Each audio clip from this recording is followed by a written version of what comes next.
All right, it's been about a month since I planted grass seed. It's time to show you how the progress on my lawn is looking and talk about some of the strategies as our season starts to wind down.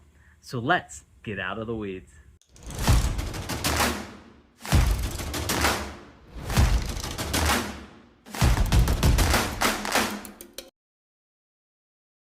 Thank you for coming back to another video. First thing I want to give a shout out to is look behind me. Finally green grass.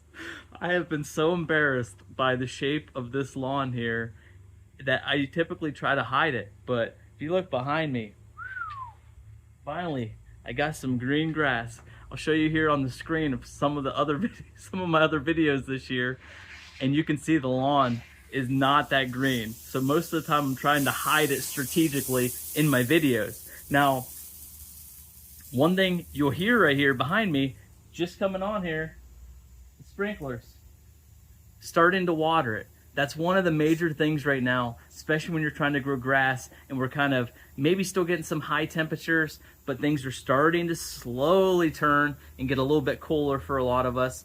But get that water on the lawn. Right now, I'm still kind of watering my lawn, just not very long, just kind of keeping things wet back here, trying to get this new grass continuing to get in established.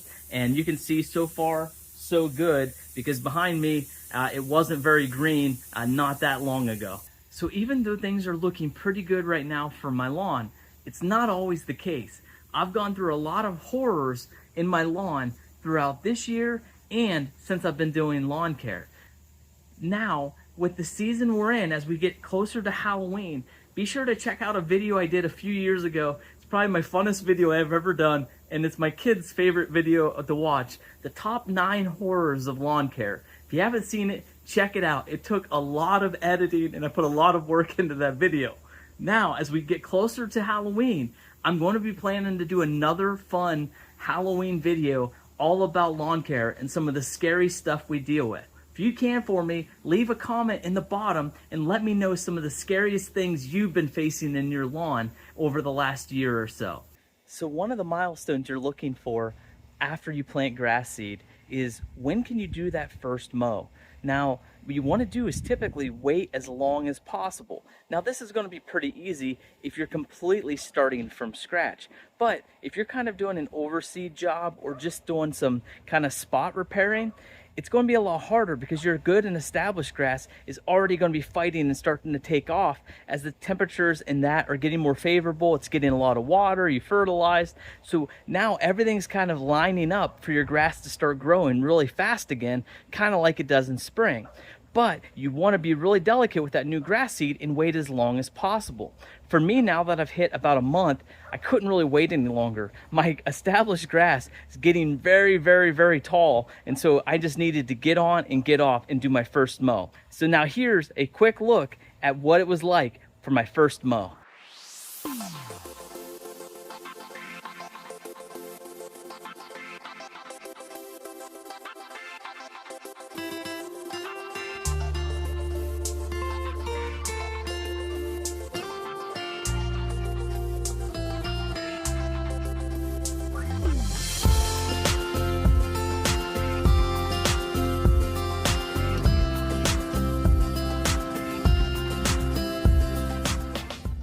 So you can just see here, you can still tell a little bit where the area was that I was growing grass, but it's really starting to blend in.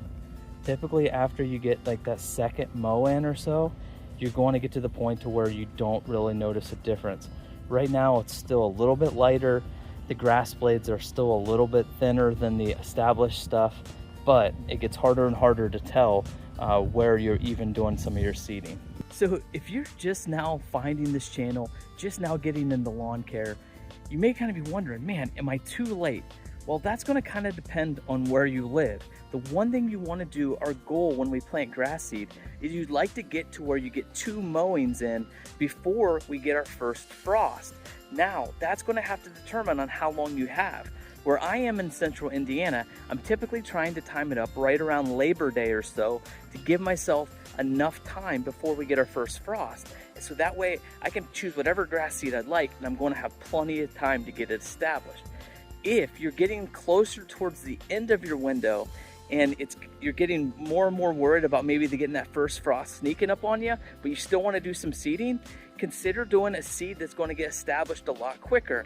Now, I did some of my seeding videos talking about some of the best cool season grasses to put down. So the quickest grass seed that you can get for cool season lawns is perennial ryegrass. If you go with perennial ryegrass, you're going to start to see your seed germinate in around 4 to 7 days or so. So it's going to be a lot quicker than, say, like if you're trying to seed with Kentucky bluegrass. So that way you can get a lawn established much quicker. But if you're too late, just know, hey, that frost, you do run that risk of the frost taking out your grass if you do miss your window. Now, once you mow your new grass 2 times, I typically will consider that kind of established and you're kind of good to go for the winter, and also for some light walking on it. Now, the longer you can wait before you have a bunch of people running around on your lawn, the better, because your grass is still going to be somewhat delicate. So just be very careful. The other thing is, since you're watering a lot, just be careful that the ground isn't too soft and you're just kind of making ruts and stuff as you're walking it or pushing a mower on it. So just be very careful to time up when you're going to do those mowings and when you're going to actually do any activities on your lawn. With that, I'll see you guys next time when we get out of the weeds and into a beautiful lawn.